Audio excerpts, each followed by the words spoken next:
In this episode of Beyond the Brayer, I sit down with Patricia and Mariah of PM Artist Studio.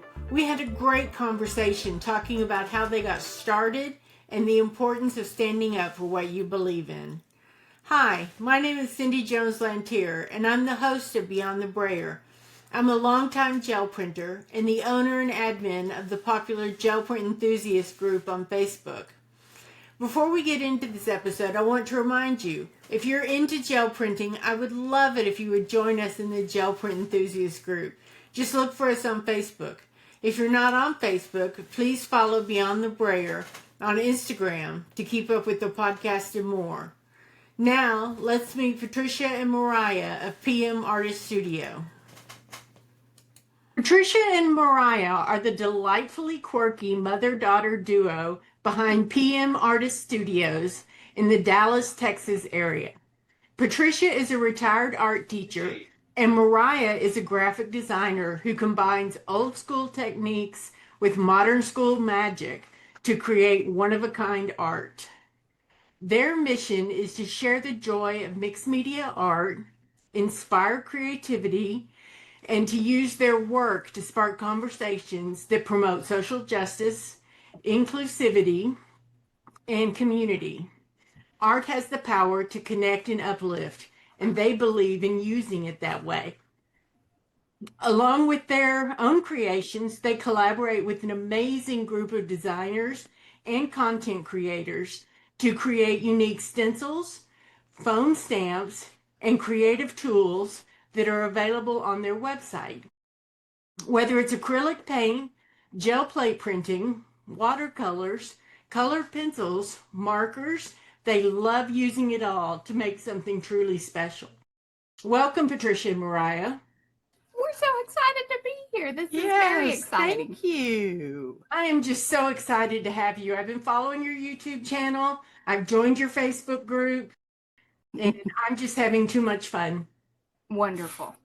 It Love is a to good, hear that. yes, it is a good group of folks over there and makers. And then obviously with our YouTube channel and our chat is, I think, some of the best folks around. Yeah. Yeah, you have a really active community, and I just love that. So, as I mentioned in the introduction, Patricia, you're a retired art teacher, and Mariah, you're a graphic designer. Can you each tell us a little bit more about your creative backgrounds? You go first. You have a longer resume. Well, I started off getting an English degree with a theater minor, and my husband at the time, Mariah's father, was given a scholarship to Texas Tech to study math. So I thought I'd work on my master's degree, right? Mm-hmm. But I didn't have a teaching certificate, so I had to take some classes in order to, work towards that. And one of them was an art class, and it changed my life. And my instructor said, "You're wasting your time. You need to get an art degree." And so I did. Wonderful. And in the process of me getting my art degree, Mariah was in kindergarten. I would take her with me to my studio classes because we couldn't afford childcare. And a lot of times I would take her to class with me. Scotty would take her to class with him. So she had a lot of hours at university hours before she even got into third grade. Fortunately, it was not transferable. And the university didn't recognize her. No. Her time span. They did not. And as far as my work experience, I dabbled in college a little bit there at Texas Tech University. It didn't really stick. And so I did most of mine in real life learning, at the job.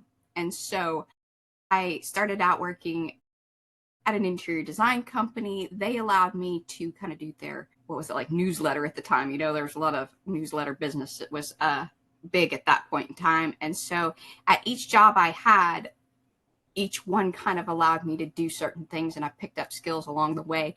And then finally I ended up at a job where it was like, hey, I think you should probably go do this thing on your own, and then we'll become your client.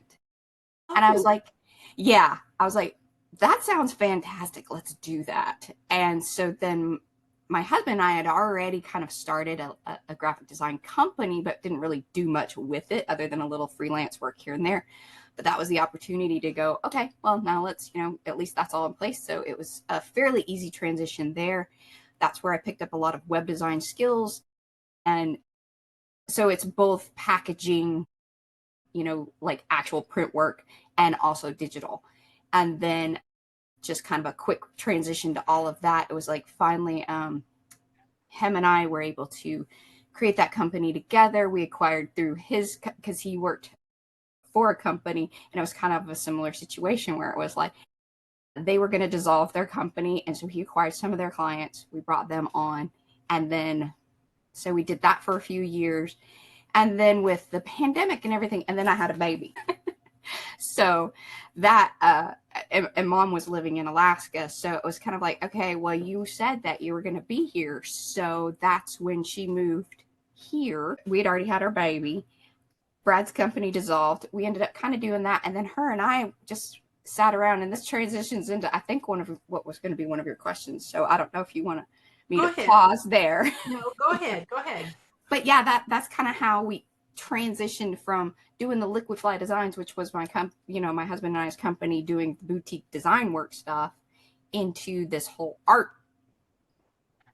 And it was journey. Cards, basically. Yeah, because we were just sitting around, and it's like, okay, we might as well be doing something. And then we were recording videos, which was really hard because you have to edit. Yes, and at this point, a lot of it was alcohol ink was our main medium. Yeah, we started out with the alcohol inks.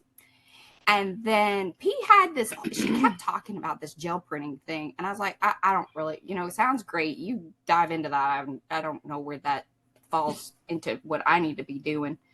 But then kind of in the interim with that, it's just, one little thing leads to the next sort of deal. And we had followers, and then we had the group.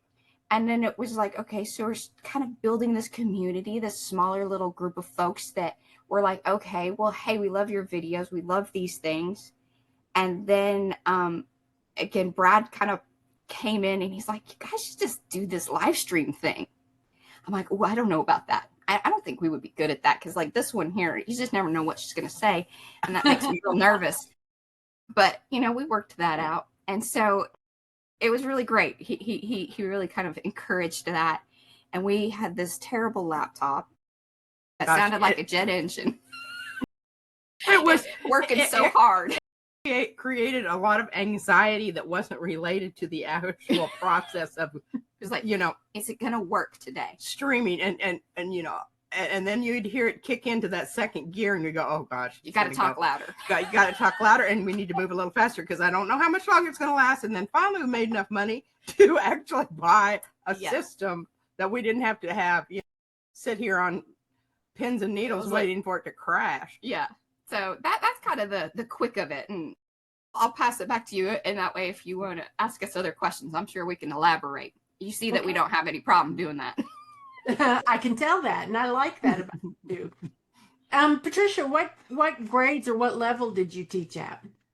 Well, I got all level certification just because it only entailed a few more classes. And I thought, why not? I was there at the university. And I was really happy I did that because I taught first grade through fifth grade for 15. Yeah, probably. Or maybe a little bit more. And then the high school, middle school teacher retired, and I asked to go there. And so I've taught all levels. And my favorite is middle school. I love middle school kids. We share the same kind of humor. Kind of, bodily fluids gross kind of thing. Yeah. I got that. I got a husband. I understand. Yeah. Same thing. Yeah. I'm married to a 56-year-old man, and some days I'm married to a 14-year-old. Oh, well, that makes for that good. Track. Yeah. Keeps me on my toes, as they say. Absolutely. Okay, before we start talking about gel printing, there are a couple of things I want to know about you. First of all, you've kind of talked about how the studio came to be. How did you get into the stencils and foam stamps and all that good stuff? So it's pretty interesting that, like, all right, so with our whole path with PM Artist Studio really kind of fell along the lines of what P was doing, what she wanted to do artistically, and what wasn't available, because the stencils that I wanted, I couldn't find. And then she dug out this folder and she says, I have stencils. They're just not going to work with what I want, what she wanted to do with Jailbreak, because she was mainly used her stencils for spray painting, which is I had another career as spray paint. Any furniture that was, not covered or, whatever, was not safe. But yeah, so she's like, I have this one in particular that I love. And I was, okay, well, I had a Cricut. I had a Cricut for many years. Yeah. About 2 or 3 years, and it sat in a closet. And I tried it once, and I'm like, this thing just doesn't agree with me. It doesn't understand what I am trying to tell it. And we are having disagreements. So then finally I was like, okay, we need this. I need this tool. This is going to be, I am going to win. So we ordered. She's very determined. So we ordered some material online, some Mylar stuff. We got it to cut. And she's like, but I hate this stuff. Like, it doesn't work well on the gel plate. And she's like, this is one of my gripes about even the purchase. You could buy stencils. There's lots of great options out there. She's like, but I don't like this material. It's too floppy and it's slicky and yeah. So one of those things where it's like, okay, well, we knew from the alcohol doing the alcohol ink. That's how we knew about Yupo. And the funny thing was, I sort of knew about Yupo, but I didn't know that this was the same product because I worked in printing. Well, Yupo, yeah, because it started out like, and in fact, that's mainly what its use is like for like industrial packaging and labeling, things like that. But it seems that it had made its way over into the art world via like doing watercolor and alcohol inking. So we had some Yupo, cut it, loved it. It was like, oh, this is it. And our community at that time, like I said, so we had really started doing a regular live stream. And then it was like, well, they liked it because they were kind of, we were all exploring together and learning different things. And then you just don't know how much we were learning together, because I was just like, Oh, and it was so sweet because people would show up and just be like, so Patricia, nice. You need to do this, this, and this. Or here's, look at this thing. Or you need to watch this video. Yes. And I would. It was a really I fun watched time. so many videos. You cannot believe I spent weeks watching videos of different people. And it was one of those things too, that it was even like, that was a learning curve in what we're doing, because it was like, kind of be really nice if we could ask a question. Because so many times you're watching a video and you're like, it would be so nice. Like, I have this question, and you can sometimes go through the comments. Maybe somebody's asked that, but you don't have that engaging conversation. And a lot of times the videos I were watching were 5 years old, 6 years old, 10 years old. And I mean, those people aren't going to go back and check the comments, I don't think. Not usually. It's pretty rare. Yeah. So I couldn't ask a question. So that was kind of a transition there as well. So it's not only that we are on this art journey, and then it became this journey with our community. And then on top of that, it was like, hey, we love this thing that you're using. Can we have one? And I'm like, okay, well, maybe. And so we started selling some of the stencils to our community. And then there would just be like, oh, you know what would be cool? Oh, can we make this? Or P, obviously being the artist that she is, years and years of homemade stamps. So we started utilizing those. I mean, it was, there's never any lack of material to then turn into something of either a stamp or a stencil. And then because somebody said, gosh, we'd really like stamps, or I don't know how that came about. Well, actually, the biggest thing that the next transition was, because we started out with only doing the 5x7s, because you had the 5x7 plates, but then we had other people that are like, hey, we own bigger plates. Can you do a bigger one? I didn't know about like shipping. I mean, we were learning all of this on the fly. As we put it together, we learned it. Yeah. It's like doing a hardwood floor, and we just started at the door and moved on in. That's how it worked. It was very organic. Yeah. So do you still cut your own stencils? 100%. Cool. Every one of them. We run 4 crickets in our house. Our life includes Yupo everywhere. And then thankfully we do have a little side garage onto our house. So the stamp machine and my husband put in like the filtration stuff and all that stuff. And that's run out in our little garage. Wow. It's really a good home operation. 100%, It because is. we haven't found a building yet that is feasible. The meets all of our needs, and the main one is financial. Yeah. I hear that. Okay, thank you. So let's talk about gel printing now. Patricia, how did you start with gel printing? Very tentatively. And I went through probably 2 packages of paper before I ever even figured out a lot of things. I'm kind of a slow learner. It just muddled through and I'd watch the videos, I'd try to do it, I'd go back, and a lot of the advice that I got was from our viewers telling me, what I needed to do. And I will tell you this, actually, Cindy. And they still do. Over there in the gel printers enthusiasts, I mean, we were big participants in a lot of other gel printing groups because that was helpful. You could engage with people there, and we knew that was important.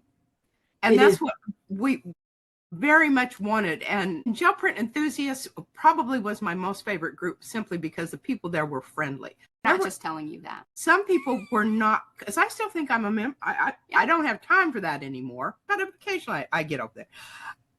Some people were just downright dismissive. In other groups, if you were not at the level that they were, or the people in their group were, they just blew you off, more or less. And that's hurtful. I see that in all of the groups. I don't ever want our group to do that. Did you hear that? Except for ours. We have made that our mission. That is our mission goal, is not to make somebody feel bad about where they are. But I will say that also, just kind of on that note, just because it's sort of part of this conversation, is that because the group thing really is a huge part, I think, of so many people's access, first contact with different types of art. And so it can be those moments that make or break your feelings towards something new, or even something you're feeling very raw about showing. And we are there, and that was one of the things that we also kind of felt in other groups. It was this, we want you to self-promote. That is a huge difference about like makers. You can come over there and you can do it. That's not to say that we don't have there's some rules and there's some moments. And if you don't apply by those, then, and a big part of it really is interacting with our other group members, and also with PM Artist Studio over on our YouTube channel, because that's where we connect with. It isn't just about us as PM Artist Studio. It is about people showing up and being a part of that conversation each and every time. It's social engagement. Yeah. And I think so many of our viewers are homebound, or they have limited access to the outside world. This is a very meaningful, necessary space for them. And I don't know, it touches my heart. I have a sheaf of letters from people who have explicitly said, how much this means to them, that this is their socializing, what do I want to say, time every week. And when we don't show up, they feel, they miss us. And I tell you what, you might feel a little bit bad, but you just think about how bad somebody else feels, and you're going to suck it up and get on there, girl. You can do it. That's wonderful. I love that relationship that you're building with your group. Because I also have a day job, I can never catch the live streams live, but I love hearing you talk to the community. And, so many times people just ignore the chat and just do what they're doing, and the chat just happens to be happening. Yep. And I love the way you all engage. And we that is on purpose too. We really do work at this, because I'm terrible at the chat. Just really. Number one, there for a while, I couldn't even see the chat. And so Mariah made it really big for me. Well, then I couldn't watch what was going on. So, you had one or the other. But we do make a real concerted effort to make sure that that chat is. And our mods are a huge part of that. They are. They are. And just even just our members, they become very engaged and attached. And I love that, because that they have ownership of not only the group, but also of our streams. It is important to them. And that, I mean, just by them feeling that, we know that it's special. And it's a safe place. I think safe place, because no one is going to belittle you or say things that are hurtful. And if they do, somebody there in that chat is going to kick them off. We have many people who moments do that. And that's only happened a couple times. One time, I'm sure it was just one of those automatic, what do you call those things? We have a little thing that's inside of the chat that helps with like quick wins. Yeah, definitely. A bot. Yeah, it's necessary in this day and age. It is. Unfortunately, it is. That reminds me of something else I wanted to talk about. And that's that in watching several of your videos and visiting your website and what have you, I noticed that your channel and your community is very inclusive. I love that. I just love that. You recently had an entire Sunday live stream dedicated to the art of resistance. Yes. Yes, and we've struggled with this, really, honestly, because when your business is how you pay your bills, you don't want to alienate anyone, but at some point you have to stand up and say, okay, this is the line in the sand. This is who we are. And this is who we are, and we are non-apologetic about who we are. Yeah. And if that doesn't fit into your framework, then perhaps there's another community that can better service your needs. And I'm being really nice about that. There were some other words that were used in there in the original conversation, but I think probably we don't need to get into that here. That is a great attitude. I love that. Just keep scrolling. If we don't work for you, scroll till you find something. Yes. But there are a million other channels out there. If we don't work for you, there's one out there that does. Yeah. Yes. And I personally am just really glad that you're that space for those people. And we have heard from so many, not only in the comments of that particular video, but in private, via email, messages on Facebook. Just the fact that we got one, but many, says that we're doing the right thing and that somebody needed it and somebody needed to hear it. And that was well worth it. Yeah, but we did, and we talked about it, and it's a big was a big deal, and we knew that it wasn't going to be easy, but a lot of times those things that aren't easy are what needs to be done, because if it was easy, everybody would be doing it. Yeah, exactly. So back to gel printing. Tell me about the long haul technique. How did that come about? That's original to you, isn't it? Well, it sort of is. I mean, the terminology certainly is. Yes, the terminology. The whole thing is the only people that they just did a couple passes with the same. But I thought, what if you just kept going? Now that is ours. They didn't just keep going and going and going and going and going until you have built up that wonderful patina on your plate around the outside edges of all of the designs within the stencil. So yeah, it sort of is. And I just loved it all. We have one of those. But I love it because, number one, you can get the effects there that you can get nowhere else. That's the only way to get that particular patina and with those pulls. So, yeah. And it really helps with a UPO stencil.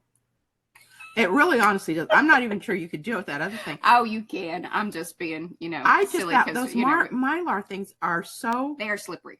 They're very slippery. And I don't like them because when you start using products with them, like the extenders, or even if you just dilute down something with a little water or something, it just puddles up out there and it does not disperse. It is different. Whereas on the UPO, I mean, even from day one, it's going to take whatever paint you put on Because it's it. kind of meant for that, Yeah. which is interesting. Yeah. You know, that was sort of accidental. That wasn't certainly part Like it of wasn't our, like, oh, hey, you know, I think this is going to happen. Now we No. are a little bit more like, as we have grown, trying to key into, and it was kind of like that with the long haul. And the funny thing was, is I had a different name for it. I can't even remember what it was at this point, but it may even be on our PMisms. We have like, so if y'all want to get noted up about everything that's PM Artist Studio and you want to get in the know, we do have that over there on our website. There's a blog post that's the PMisms, and you can get all noted up about our different terminology. The long haul is one of those. So one of our regular, and she's one of our mods, Deb, she's so wonderful. She's the one who said, well, I think, because we love to complicate things too. We're there's an easy way to do it or a hard way to do it. we're going to do the long, hard way and talk about it that way too. And then a lot of times our chat is like, hey, why don't you just call it this? And it's like, yeah, that makes sense. That's way better. And it's my shirt here. Somebody named my, yeah, stand up and be heard. That's P's artwork there. And then, you know, be prepared to modify your plan. That came off of a fortune cookie. Love it. But yeah, that's pretty much the long of the long haul. and we have people on there that who do really, really great ones. Eddie does really great ones. Who else? Well, Darcy does long hauls. Christy Hartman did a long haul. Carry the Crafter. He has done some. Yeah. So it is something, and what I love about this technique is it's so individually specific. You can make it whatever you envision it to be, and your choice of colors and the way you place your colors over each other, there isn't any way that you could say that this could be duplicated. Yeah, because it's has so many variables, and anything like that, I love that. Yeah. Will you just briefly describe what the long haul technique is for people who aren't familiar? Okay, well, all you do now, there's actually two ways to do it. You can put down color, put your stencil down. That's not usually the way I do it. I just put the stencil down on the naked gel plate, and I actually brayer over it to make sure that it's completely sucked down onto the surface of the gel plate. Yes, a good contact, and it's not going places.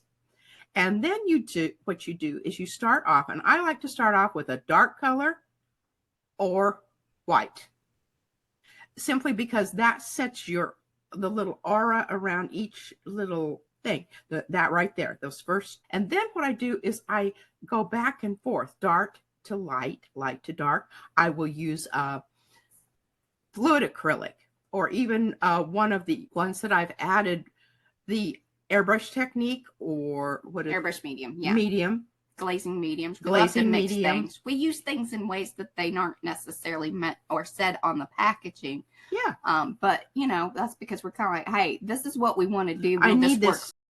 I need this to happen. Now let me see. What do I have that I can shoot in there and make that happen? And make the colors more transparent a lot of times. So I like that. It's really about variety, and then just layering that up over time. Pulling the tissue paper. Key. And the reason I say the tissue paper is because it will get down in there and pull up, because as you add those layers on, they're building up on your stencil. Mm-hmm. So that and then after a while, if you pull, you just use red iron oxide is my favorite, transparent red iron oxide, fluid acrylic, and you can just pull up everything off that stencil. And then you get that gritty business and the color variations. It's so cool and wonderful. And that's why doing it in that long haul technique, it requires those many, many layers to get to that point with your both on your plate and on the stencil, in order to get that grungy goodness of all those different colors that have been applied prior to that. And it doesn't always happen. So that's the other thing. And that's the funny thing and fun thing about the gel plate, is that, you know, when you want it to happen, it doesn't. I think, I'm easily bored. I do watercolor, I do oil paint, I do acrylics, and do all of that. But the reason I keep coming back to the gel plate is because just about the time I think I've got it all figured out, all the paper sticks to the stencil, or sticks to the plate, and I'm just going, see what I mean? It keeps you humble. And a key thing in that long haul is when she said tissue paper, it really should be either wet strength tissue or something of that nature, because you are applying so many different types of paints and things. It's got to hold up. It does. And Yeah. the wet strength, Carnival wet strength tissue is really. And we're not getting paid by them, but We you know, are. if they call us. I love it. So, in a nutshell, what you do is you put the stencil on the naked gel plate. You put Yes, a layer ma'am. of paint, you pull it. You put a layer of paint, you pull it. Yeah. Little divots of the stencil. Yes. You want, each time you pull it, you want to leave just enough around the edges of each of those little compartments. You're not clearing everything out. You don't want to clear everything out. So it's really something that, you have to kind of practice to learn it. Mm-hmm. It's not just, it seems easy in concept, but really there are a lot of little nuances. But it is a great way, I think, for beginners to, Yes. because you don't have the stress of remembering all the different things of like putting down the paint, then the stencil, then pull this, then do this. It's really about this repetition of just changing out your colors and maybe the types of paint. Therefore, I think it gives you a great, like, kind of a little learning course in one session where, and we talk about this all the time, learn your paint. Yes. And did you watch the one where Caleb was on the other day? Caleb, No, I've got it queued up, but I haven't seen it yet. Well, the reason Mariah and I talked about this beforehand, because a lot of times, Joshy gets on and he just starts choosing all these different stencils and whatever, which is wonderful. They don't know who these people are. They are our nephews. Well, my nephews. My grandson, Josh, and his cousin, and they're more like brothers than they are. But anyway, they were on because Mariah was on vacation. But it's so nice to have new people, like somebody that's never done anything, because we have new people that show up. We forget that there might be little things. Yeah, that we're just taking for granted now that we've done it. So it's And great. It is. I encourage every YouTuber that has a channel, bring in some new people every now and then and have them interact with you and it just start from scratch, because I think it's so. We learn a lot from that. We do. And I start remembering. Yeah. I learned so much by teaching. Yes. Because I generally teach people who don't know what a gel plate is. And so I have to revisit the basics. It keeps it firm in my mind. Whereas, like you said, it's really easy to learn something and it becomes second nature, and you forget you need to tell people that. Yeah. You forget to mention it. And it's just like brayering. I don't even think about, oh my God, I was just so painful watching them brayer. Scooting this and coming at it from this way, and and the amount of paint you put down. I think a lot of people realize how engaging gel printing is with your whole body and placement, and just that's what Josh said. Oh gosh, my back hurts. Yeah. It's pretty amazing that it's a whole body workout. 2 hours later, you can feel that body memory thing. So besides gel printing, Patricia, you've mentioned some of what you do, but what other kind of art do you do? What other kind of mediums do you like to play in? We do everything. We really do. I crochet. In fact, I'm making. She's a free ranger. I don't want people to this woman does No, not follow up. Don't talk to me about patterns or stitches or whatever. I make them up as I go along and need them. Uh-huh. But I do love it. And I don't know, do you know this woman? Her name is Prudence Mapstone. She is from Australia, and she is just absolutely magnificent. She sent us a letter once and sent me some pieces of yarn. She thought we were nuts. I'm sure of it. I'm quite sure she did too, but she is the first person that I saw that. And the reason I learned how to do that was because I wanted a tangible thing for my junior high students to use to create three-dimensionality from a one-dimensional surface. And, crochet just seemed to be, and I really got into it. So I went in to, after I watched Prudence, a couple of her videos, went into the, what do they call them? They used to call them home ec, but they're not anymore. Family living person. And said, I want to know how to do one stitch. That's all I want to know. Don't tell me anything else. Don't talk to me about patterns. Just show me how to do this one thing so I can teach my kids. Oh my God, they came up with some totally junior high kids, of course, totally inappropriate things, but some of them were absolutely amazing things. And then I had one little girl, she took hers home over the weekend. She came back on Monday and said, Mrs. Carmichael, my mom says you don't really know how to crochet. And I said, she is absolutely 100% right, sweetheart. That's not what we're doing here. We're creating sculpture. So that right there, that pretty much explains how like the PM Artist Studio approached most things. We do know what we're talking about a lot of things, but that is really that essence of it does not have to be like we love water. She loves watercolor. I was traumatized. She was my teacher in 4th grade. It was my first year to teach, and I was a horrible teacher. She was kind of, like she was really like strict and like, but then I think she loosened up and figured out that sometimes, this accessibility to art and to a technique does not have to be step by step. This is the medium. This is what you're supposed to do. This is how you're supposed to work it. This is, all of the, what you're supposed to do things. We don't do. In fact, a lot of times we're like, hey, by the way, we know this because especially like there's something called tar gel. Tar gel, you don't want to mix with a lot of other things because once it mixes with things, it doesn't ever dry. Completely. Yeah. We found that out because we just put it with a lot of things, especially this one. And we have some things. I was like, you got to cover that up because I don't think it's ever drying. It's just going to be this. And what I finally did, it was an ATC, I think. Yeah. What I finally did is I finally took some of that. What is that stuff that I put on to make the wood? Petrified wood solution. But you covered it with a tissue paper, and then because it still was seeping through and still sticky, and then finally put the sealant on it. Well, I didn't discover that sealant stuff until actually I did know about it because I used it when I was in it. I used to make paper beads. When we say mixed media, I don't think there's just about anything that we haven't messed with. I don't like the rope. But I say that, and then all of a sudden somebody shows up and they say, hey, did you know about this, or did you do this, or we were talking That'll about remind me. Yeah. Well, flocking. I mean, we knew about flocking, like professionally flocking, but did you know that you can actually buy that stuff and like you can flock things? Fuzzy stuff in a jar.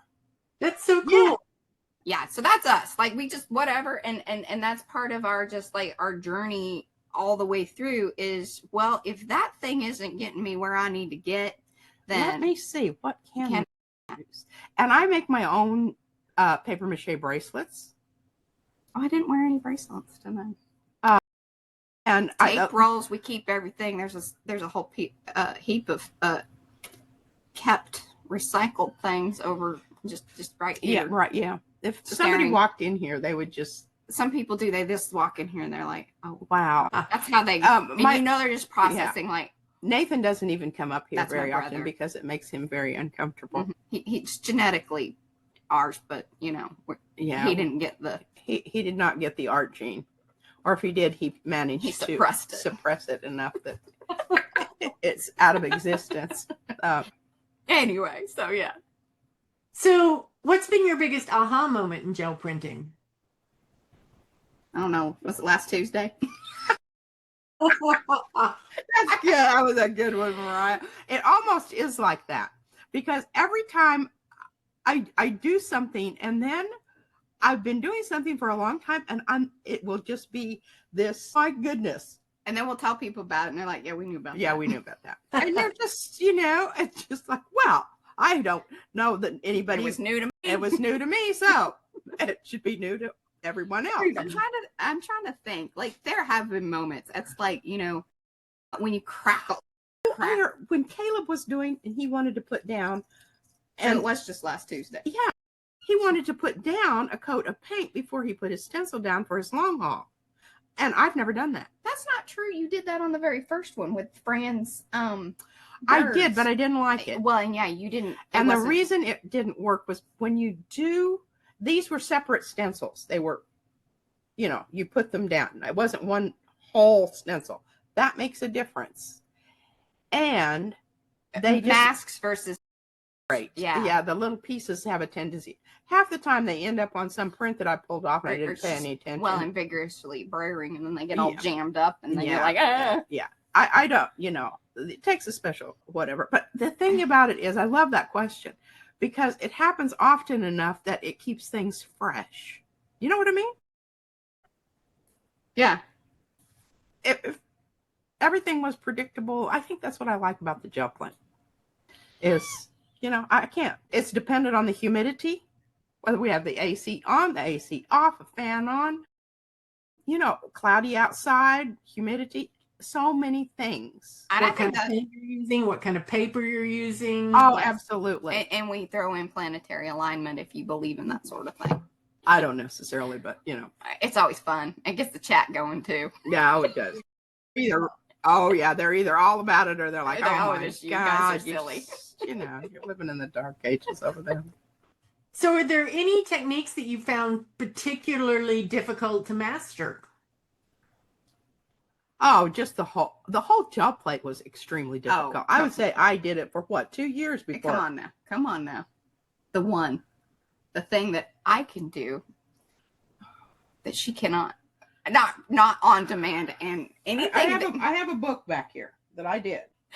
So, and this is elusive to most people. And one of the things that people love Photo transfers. Yes, that people just go nutty about, and they want to master it, and this, that, the other. Basically, our thoughts, feelings, and where we're at, and we always like to say that this is today. Our feelings about the thing today, and especially with P, she gets really frustrated with it because she cannot replicate it.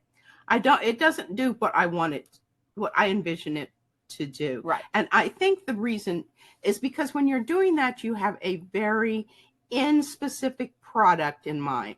And I have discovered the way I work, when I have that, it has a tendency to make me very frustrated. And a lot of times I will she shuts down then. I just shut down. Where I literally creatively just shut down. It appeals to me, number one, just because of my graphic design background. I love that idea. Now, in particular, I like the magazine transfers, but in a more collage on the plate. We did probably the latest one, remember? And it was the queen and the mixed, and we got to mix some things together. I liked that aspect of it, and that it didn't come off exactly as I planned it, but that didn't bother me. And then usually when P can kind of come along, especially with her ability to mix the colors and do things in her style after I have done like an image transfer, it is really special. And that does kind of prove once again that it's PM Artist Studio. It takes the both of us really to get the end product, the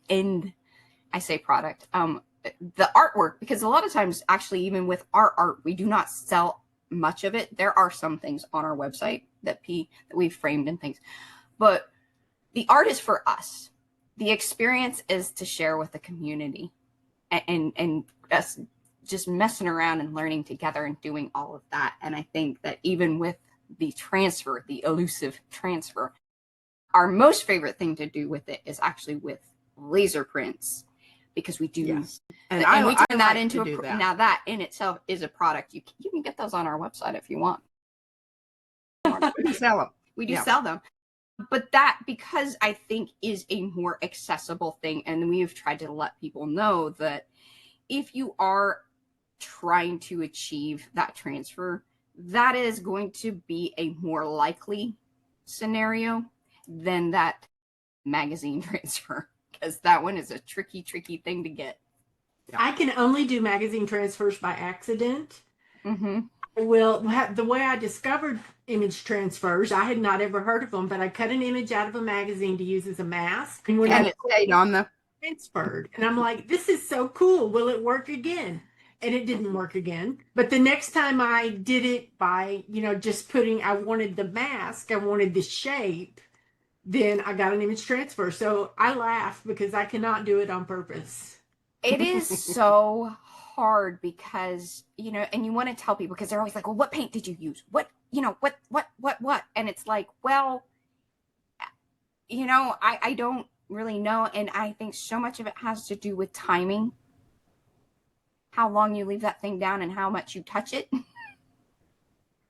Well, then I watched somebody the other day. I know, just rub away at it. No, she left. She said, well, I'm just going to put this over here for a while. I don't understand. Blows my mind. That is not our experience. I just, and you know, the thing about it is, it's a double thing. And the reason I like using our things is because they're ours. I really have I get on to people who put quotations into their artwork and they don't tell you who said that. I think that that's wrong. That's just wrong. But I think using someone else's artwork, even though it's just a photograph and it's mass produced in a magazine, it's not mine. It is not mine. And I don't, if other people choose to do that, I think it's wonderful. If they are comfortable with it, I say do it. It's a personal thing for me. And I did, my transfers that I was most successful at were the ones that we used of Izzy. Yeah, and if you ever want to see that, if you want to, it's actually one of our #1 watched videos and built our channel. Really, it grew. It got us to the point where we could like monetize and do all the things that one does with a channel, because it really got the views. Because I knew transfer was like one of those things. Like, it's just people search it, and it's like, when they get into gel printing, that's one of the things they go after, and it has been. But it's the my child, and then I think it's just the image. And I transfer. did a whole little book. Yeah, using the prints. We did. I helped put it together. Yes. It was structurally put together by Mariah, and then I could decorate it with my papers. Yeah. But I was really struggling with because when you're putting together something that has to, its next fold has to be like, kind of accurate, that kind of stuff. I'm really terrible at that. And Mariah is meticulous. Together, there's definitely we do. Yeah. There is. There absolutely is. And I acknowledge that. So let's do some rapid fire. Okay. Ghost print or first pull? Probably ghost print. Yeah, she says that. Really, my feeling about the first pull is it's supposed to be rapid fire. You're just supposed to answer. And no, go ahead. Go ahead. Why do you like a ghost pull? Because I just think it's more interesting. Yeah, I agree. Favorite color combo to print with? Oh, good gosh. Transparent red iron oxide and Prussian or turquoise. Turquoise phthalo. Yeah, turquoise phthalo. Brayer, brush, or fingers? All of the above. All of the above. I get it every single time. Mm-hmm. Even though I very rarely use my fingers, I always have paint all over my hands. So yeah. I went out not long ago with paint up here. Well, here, look at this. Yeah, she's got it on her arm, and yesterday she had it across her. I went to Costco nose, like this, and I was like, "All right, I can't let you go the whole stream with the with the squash." I was like, "You got to get that up." Yeah, that's funny. Something weird you've printed with?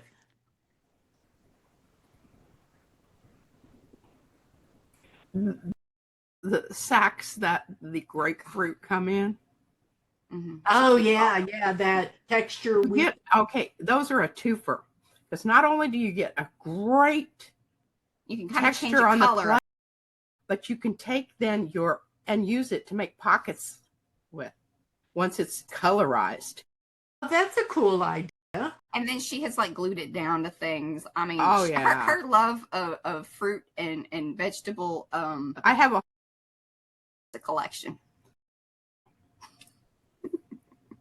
So, what are your studio must-haves? Coffee, tea, music, water?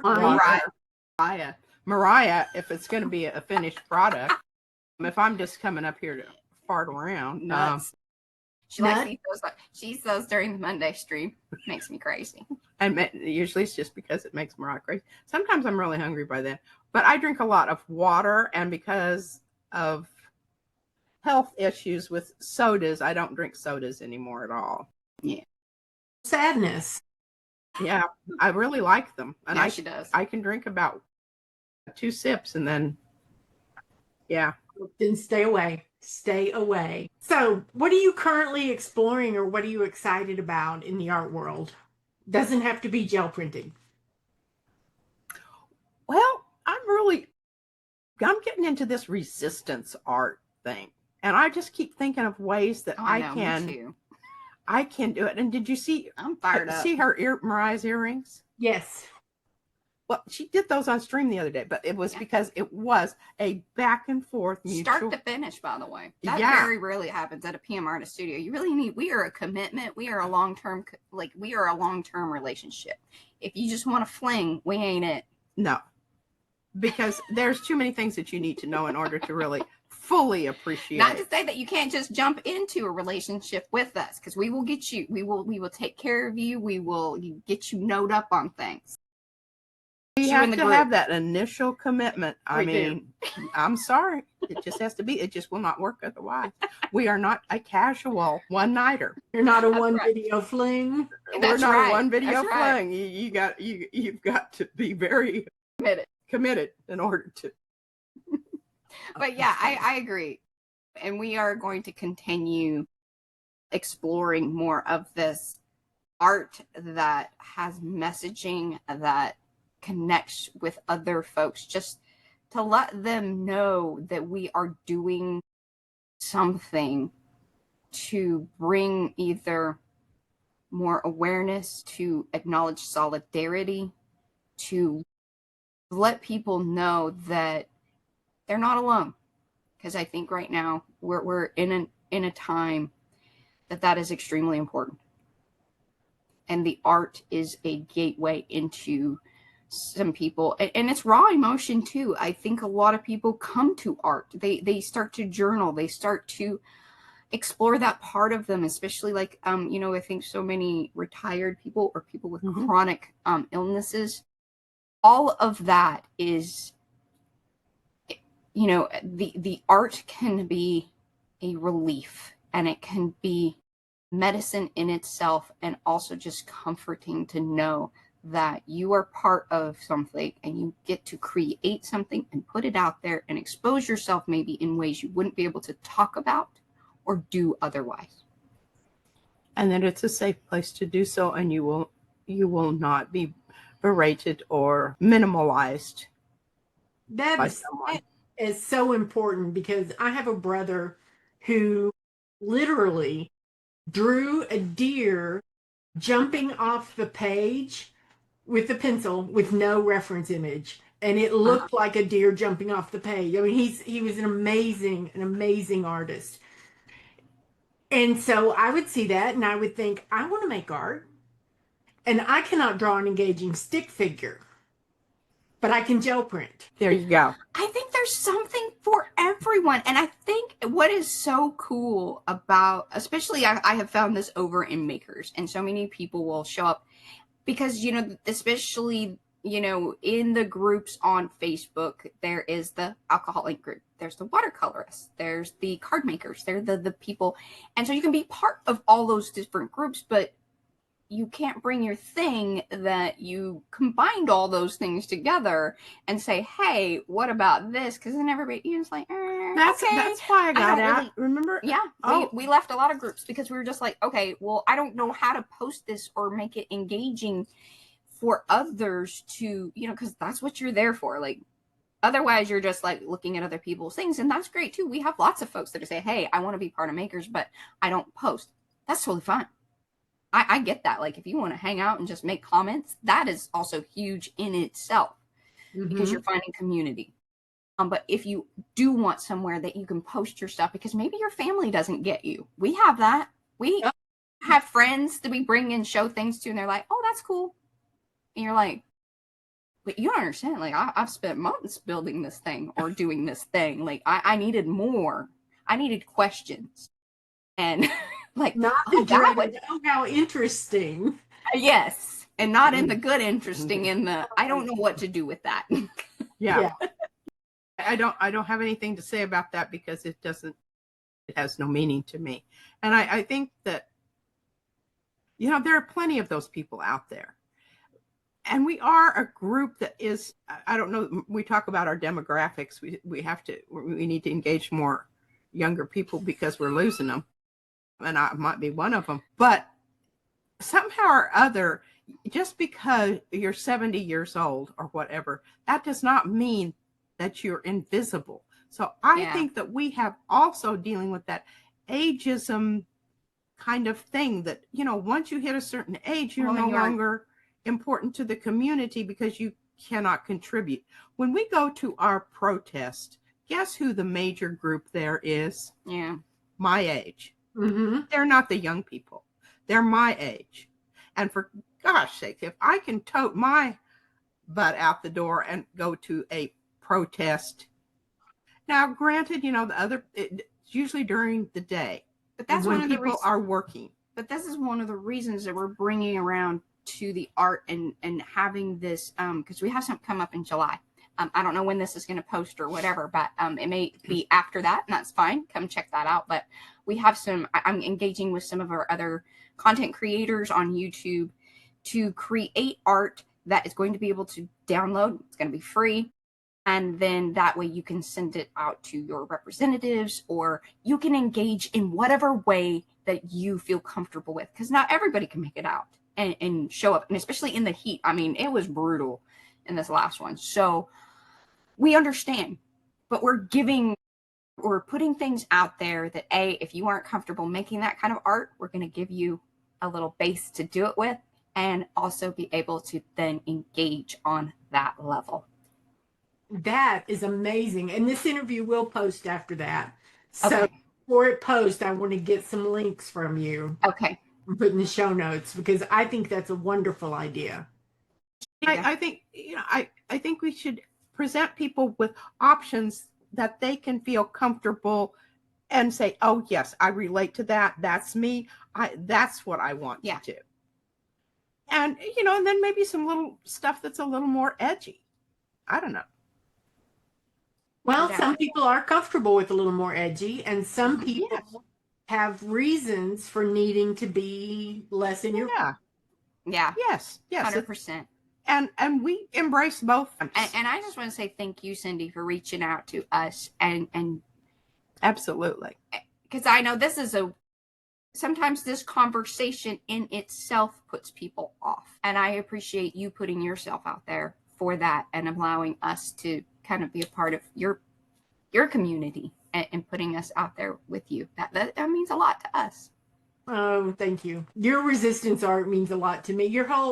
Since I discovered you through Eddie. Eddie, oh, we love Eddie so much. Yeah, he talks about you all the time.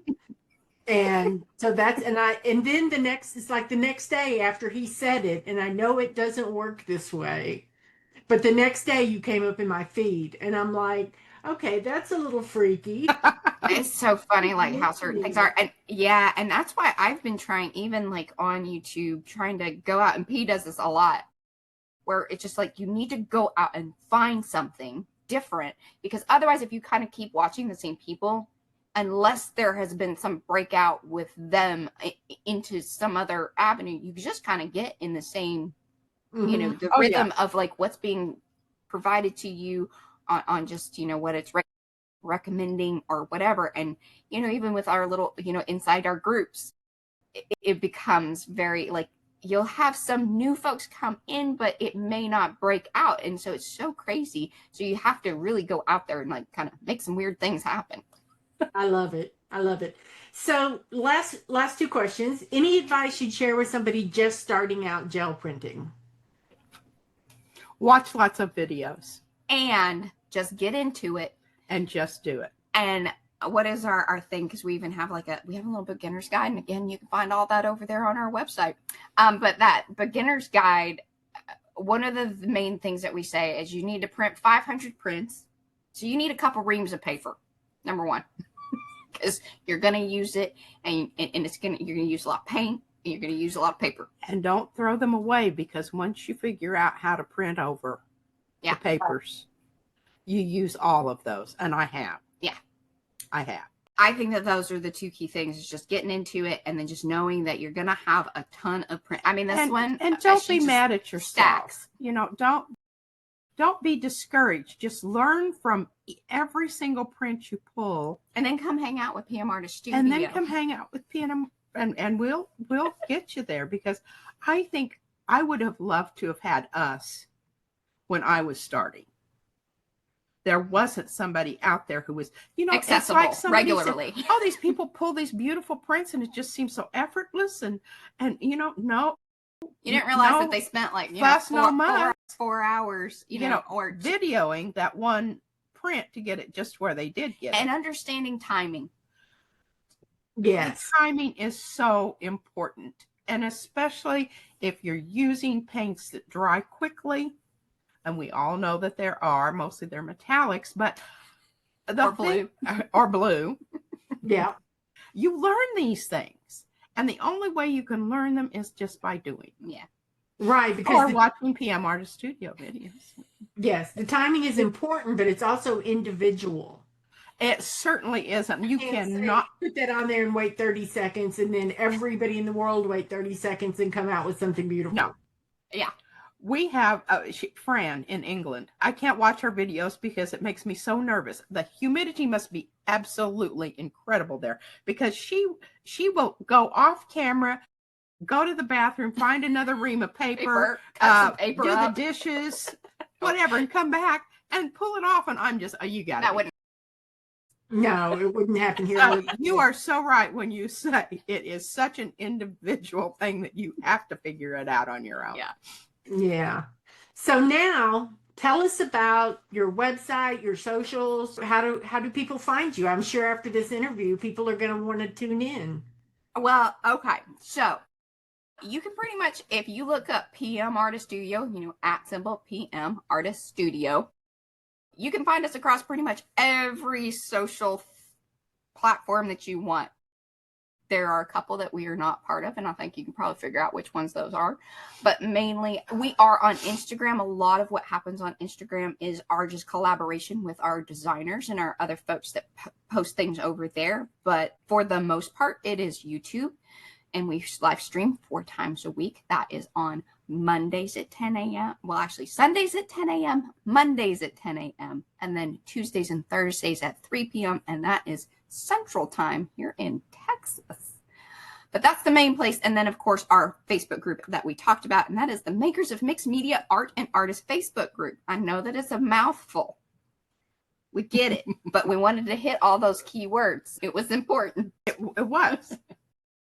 So, yeah, if you want to interact with a bunch of other really fun, engaging, loving artist people of all sorts, that's the place to do it.